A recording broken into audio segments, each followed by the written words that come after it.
So from the idea and the concept that you discussed with your staff, but it sounds like become your business partners, is that correct? Yeah, that's well, yeah, we're all one family, but yes. Okay. So from concept and as you discussed it to launch, how long did that take?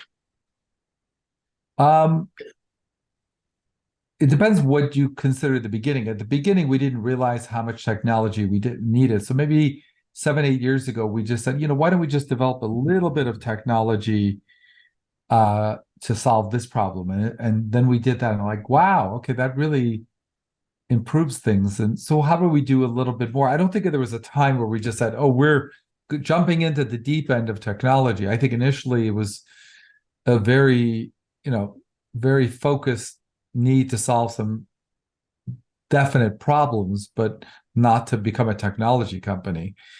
Uh, I think as we, it's as we got a sugar rush, a sugar high from solving those initial problems, it became evident. So yes, after a year or two, we just realized, okay, we're, this our budget for technology is not a 1 quarter thing. It's just we just we just resolved that, okay, this is just going to be part of our budget. It's never going away, and it's not a 1 quarter thing or 1 year thing.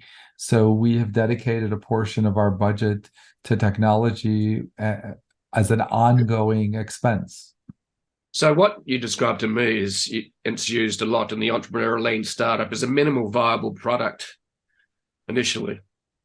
Right, because you don't know what you don't know. No. I mean, you don't know exactly. First of all, you don't know what's available off the rack. So initially, we thought, well, we just use a lot of third-party stuff.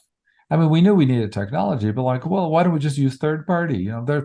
There's electronic health records, there's this, that. But then you realize, oh, none of that is made for you and what you're doing. And when you try to jerry, it's like putting duct tape, spit, and glue on stuff to make it work for you.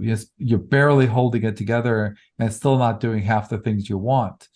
So once you try third-party technology, especially if you're creating your own space, if we were the 20th, cardiologist in Las Vegas or anywhere, I'm sure we could have found a software, but we're creating our own space. Nobody was doing what we were doing. So we couldn't find technology off the rack that made Yep. sense. Yep.